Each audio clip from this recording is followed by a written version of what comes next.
Hello everyone, this is Kavita Kiran, co-founder of Identity First. Welcome to our Leader Speak series. Today we have with us Mr. Akshay Garkel, a seasoned cybersecurity expert with over 2.5 decades of experience across geographies, industries and technologies. Welcome Akshay to the show. So we would like to start with the ambitious India's AI mission. Now the government has allocated rupees 2,000 crore for the IndiaAI Mission. What are the key focus areas and how will it shape India's AI landscape? Sure. First of all, thank you, Kavita, for having me over in your show. And also thank you to Identity First for inviting me. It's always been a pleasure to interact with you. Thank you. So on the India AI mission, I think the objective is very clear that, AI is the way forward. And how do you kind of use AI in terms of building innovation, research centers, skilling and so on and so forth. Now, obviously, the objectives of the AI mission is very clear, and that's how the budget allocation has been done. One is, of course, to look at the compute, right? How does the country actually build its own LLM? Those decisions are still pending, but of course, how do we have the entire compute landscape created within the country? The second is essentially to look at the innovation centers. So the innovation is going to be constant, at least for the next 2-3 years. The focus on research innovation is going to be very heavy. So, the innovation centers is the need of the hour.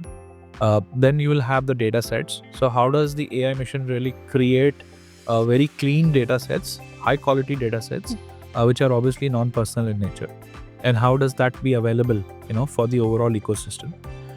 Then you look at skilling. Skilling is very important. And how does the mission really promote AI-based startups from a deep tech perspective or contributing towards the benefit of human race, contributing towards the growth. Viksit Bharat is our mission. So how does that really contribute there? And then, of course, also looking at the ethics in AI, because while there is a heavy usage of AI, how are we also keeping a fine balance of ethics and, looking at the avoiding the misuse of AI? And I can give you an example of AI-powered diagnostics, which can actually look at the health data and kind of recommend to the doctors in terms of the line of treatment. And this is very useful, especially at the time of a pandemic or an epidemic. And not only that, but also looking at the rural India. How does the health scheme really work there, especially for the aging population and for the young children? So it brings to my next question, Akshay. The recently released DPDP Rules aim to operationalize the Digital Personal Data Protection Act. Now, what are the key takeaways and what concerns have emerged post its release? Yeah, absolutely. And, great question, and the need of the hour is what I would say. So we are aware, right, that the DPDP essentially received the president's assent and became an act in August 2023. Now, essentially on 3rd Jan 2025, the rules or the delegated legislations have come out. These are draft rules up for public consultation. And the rules essentially are covered from rule number 3 to rule number 22. And then, of course, there are provisions, 7 odd provisions, which have been given across the draft rules. Now, we kind of look at, there are businesses which have started looking at it, started building the, submissions to MeitY in terms of, what they feel will be a fine balance of the act in terms of protecting personal information and also ease of business and continue to do that and without requiring too much of reverse re-engineering. But of course, there are certain concerns, like for example, penalties are not very clear. The mechanism for consent management needs more elaboration, and consent management itself is going to be, there have been some clarifications already given on the data breach. But of course, there are some questions in terms of data breach notifications because they're all aligned to penalties and fines. Right. These are some of the aspects, essentially, which are covered today from a DPDP rules perspective. And once we kind of have the final rules set out, of course, businesses will need to start the compliance. We are aware that a lot of businesses have already started on the compliance journey, but there will be a lot of key decision making that will need to be done once the rules are finalized. Now, another area, while DPDP is definitely going to be full action shortly, another area where the government is really focusing in significantly is the cybersecurity, right? With the rupees 782 crore allocated to cybersecurity per se, how will initiatives like Swachhta, Kendra, and Surakshit Bharat enhance digital security? So I think, first of all, let me, as a cyber professional, thank the government to kind of really focus and look at the aspects, because today cybersecurity is a very, very important area from a three-pillar perspective. One is citizen safety, because we've been seeing so many scams which are happening, phishing attacks which are happening on end citizens, especially the young children and the senior citizens. So digital literacy is the need of the hour. Then of course, IndiaAI, where businesses need to be secure. Businesses which are under a regulated entity umbrella do have to follow the guidelines issued by the regulators, but other businesses essentially are also important for them to kind of protect their assets, protect their business, protect their reputation. And of course, looking at the cross-border attacks which come in, and today if you see in terms of some of the wars and which are happening in the globe today, a sizable amount of war is being fought on the cyber platform, right? So I would say anywhere between 15 to 25% of the war is actually a cyber war, right? Apart from the physical war and the war. So these are the areas that one need to look at. Now, in terms of the initiatives that you mentioned, Cyber Swachhta Kendra is nothing but an initiative started by Ministry of IT to kind of look at the malwares, the Trojans, and the 0 days which essentially come up, and how do you kind of align with the antivirus service providers and others. So those are collaborations which have been done with tech companies, etc., to kind of do more research to understand the nature of the attacks. Today, if you see, the hacker is no longer a human; they are actually AIs and bots sitting on the other side, right? So how does a malicious file really act, and to what extent can it actually go and create? So that's one of the objective. And of course, cyber suraksha is something that the initiative started with the government, and there are so many programs and schemes which are under it, right from advanced cyber threat detection to looking at the protection of the end citizens, creating awareness. There are so many other projects which are under the umbrella. So it's a need of the hour, and I would welcome the a change. I would welcome the increase in budget, and I can tell you, year on year, the budget has to further go up, and government is taking fantastic initiatives on that front. So, but definitely, we're in the safe hands, and it's a journey, right, Kavita? It's not like I have pumped in something now and I've taken initiatives and I've applied it once. No, there's a constant endeavor. It is a constant journey. There's a constant vigil which is required, and you have to keep educating, right? Like if you see the caller tunes today, right? The caller tunes today, you make a call, and once you make a call, you have the awareness messaging which is there. That please do not believe in everything, and if you have any issues, you dial on the cybercrime portal and so on and so forth. Right? They've given numbers and so on. So those are the things that is important, and that is a constant vigil that has to continue.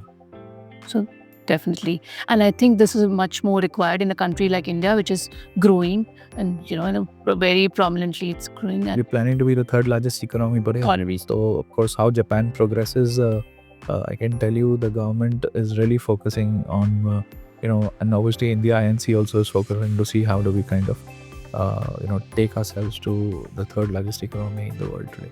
So this definitely is a mandatory measure that we need to have. Yes, I mean, at the end of the day, there are so many businesses which are growing. There are so many new sectors which are incubating. Today's Generation Z, if you look at the young population of the country, is thinking very different, right? And the mindset is also a completely a different mindset where they are constantly on innovation, creating an impact to the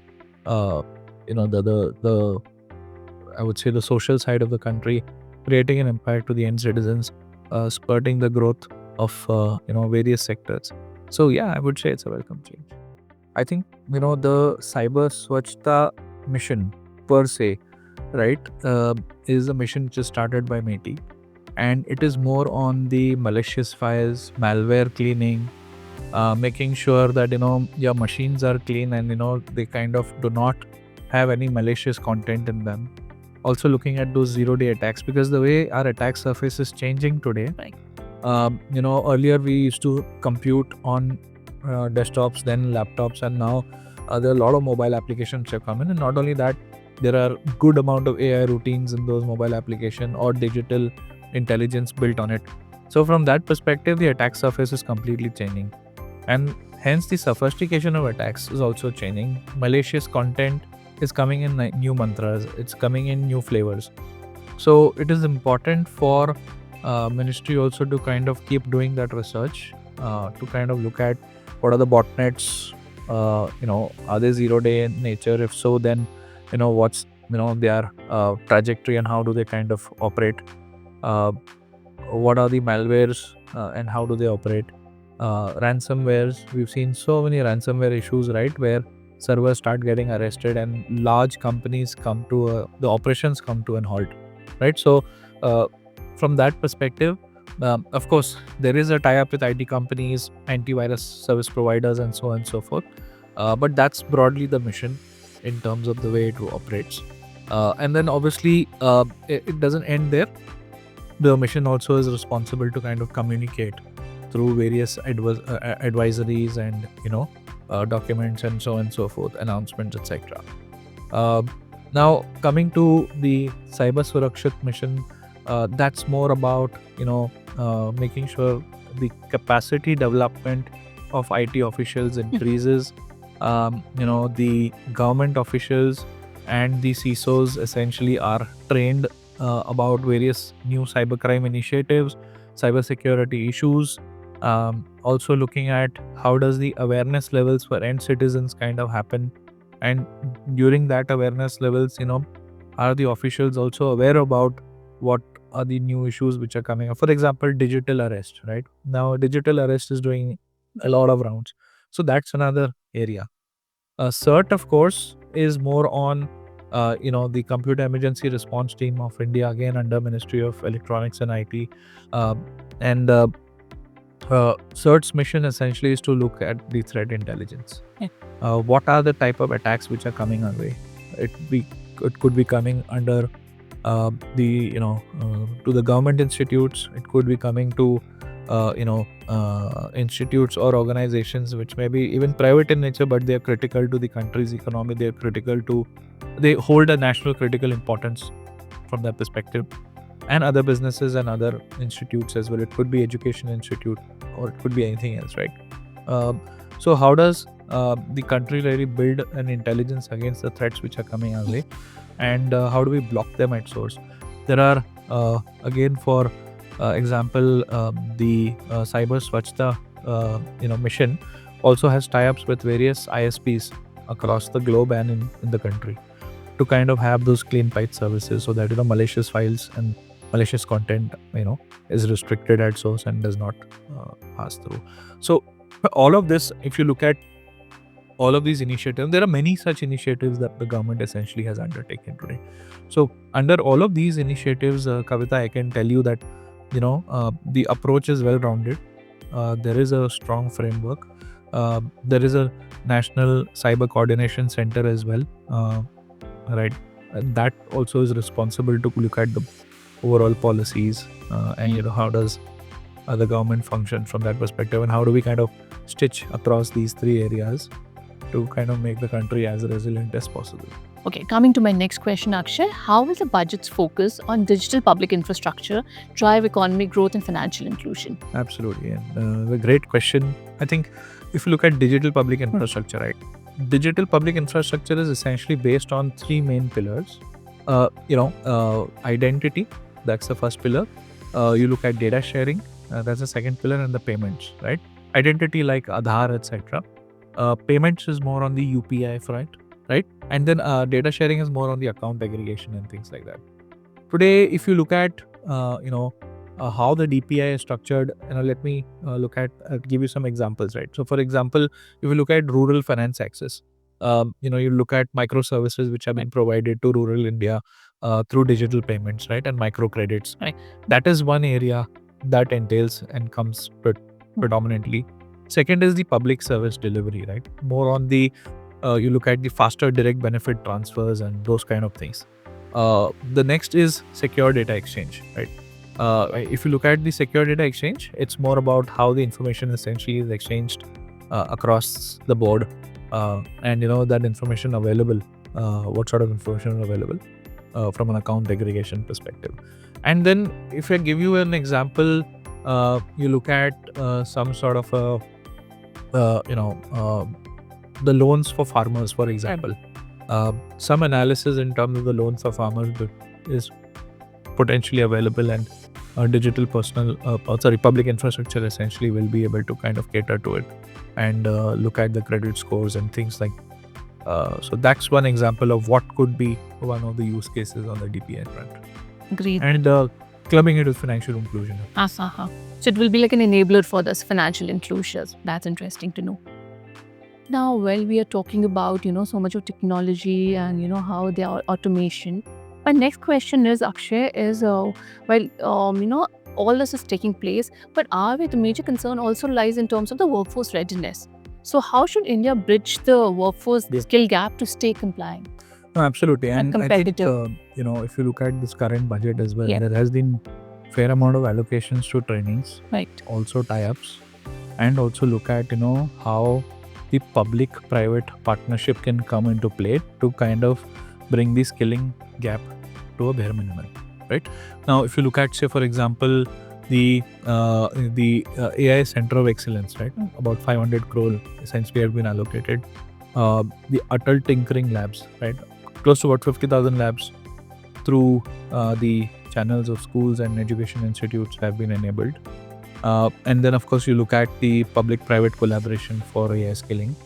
For example, in the public-private partnership, we've got a TCS and IIT Madras essentially tie up where they've incubated courses from an AI standpoint, which will be used for relevant applications in the sector to improve today's time. So you touched upon the Atal Tinkering Labs, really. My next question again is, what are the primary objectives of Atal Tinkering Labs in fostering innovation and young students in India? If you can just elaborate on that. Atal Tinkering Labs essentially was started under the initiative Atal Innovation Mission.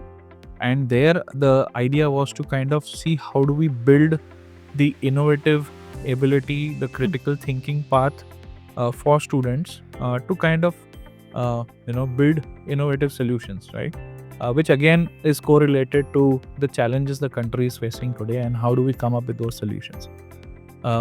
So, of course, the key objectives of this program is that, the schools in India kind of connect to the Atal Tinkering initiatives. And there is a curriculum. Under that curriculum, we call it as a STEM curriculum, where STEM stands for science, technology, engineering, and math. So in each of these areas, how do the students start applying a critical mind perspective? Also, problem solving ability, and how do you look at the problem solving ability from a different perspective altogether? And also look at the areas around development. Right? The development could be as simple as an application development, or it could be a concept or a design or a model, and how does that design actually fit into the STEM perspective. That's more of what is the Atal Tinkering Labs. And today, if you look at the terminology which is being used is, instead of entrepreneur, can I be a thinkerpreneur? Oh, right? That's so that's something that is something which is being used. Yeah. Oh, that's interesting to know. So we'll have more of thinkerpreneurs in the future. Thinkerpreneurs. That. And I would love to be a thinkerpreneur. We are students and we always want to learn at all times. And how is the success of this Atal Tinkering Labs going on? Can I ask you? Yeah. So no, of course, it's a well accepted program. There are about, as I said, 50,000 centers which are already identified. Now, of course, If you see, IIT students are coming up with, the schools essentially are coming up with these projects where, how these projects are going to be applicable, whether it is in the science of robotics, in the science of physics, in the science of chemistry, right? Or from a technology perspective, you look at cyber, you look at core tech, or you look at artificial intelligence and so on and so forth. Right. Or you look at application development, right? Yes, there is a fair amount of acceptability, and the way it has been designed is it is very close to the curriculum as well, so that there's not too much of a deviation. But the whole objective is that how a student can actually do a critical thinking, how they can apply their mindset in terms of thinking out of the box, and also making sure that completely continuously innovate at all times.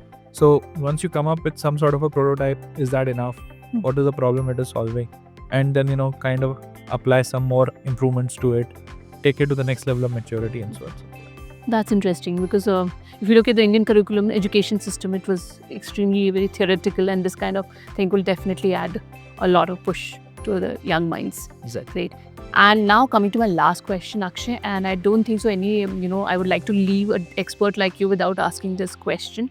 Like, with increasing digital scams, including digital arrest and deepfake fraud, what preventive measures do businesses and individuals should take?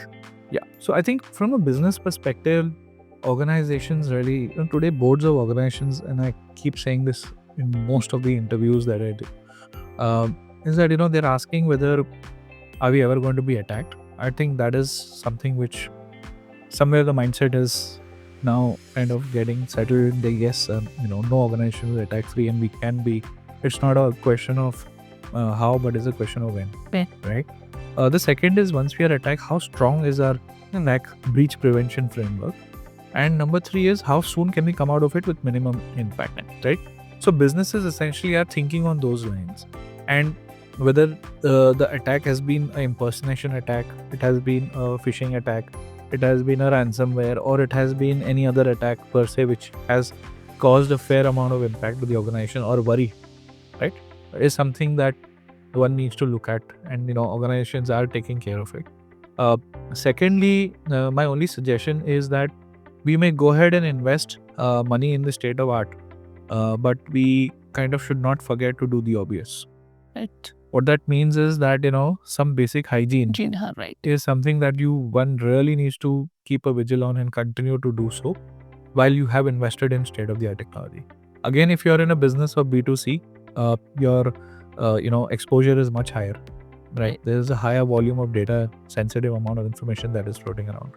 If you're in the business where you have third-party ecosystem and a high value-added service providers working with you and connected in your environment, then again, the accountability shift parameter is always there, and it looms large as a threat on your mind. So how strong is your third-party framework?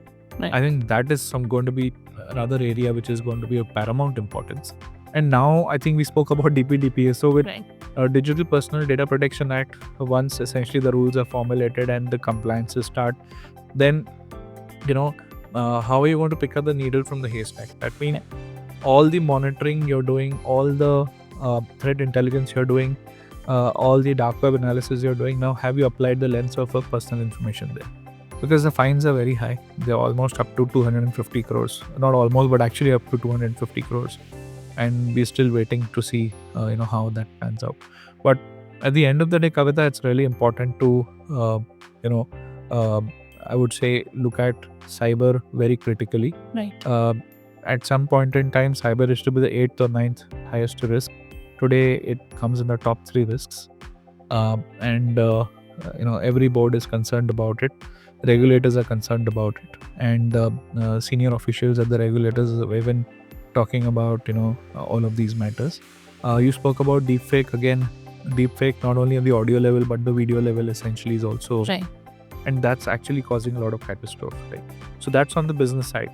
Individual side, needless to say, we have a cyber cell at every state level now. Please have faith in your cyber cell. Go ahead and register a complaint. The first thing you have to do is to register a complaint. Yes, there are a lot of cases which essentially may not be fully solved, but I can tell you cyber cops are doing a brilliant job.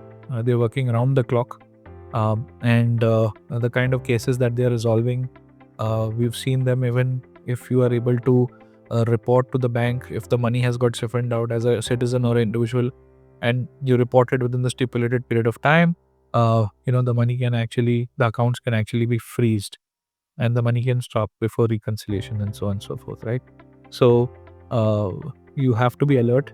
All of us are responsible for our own safety and security.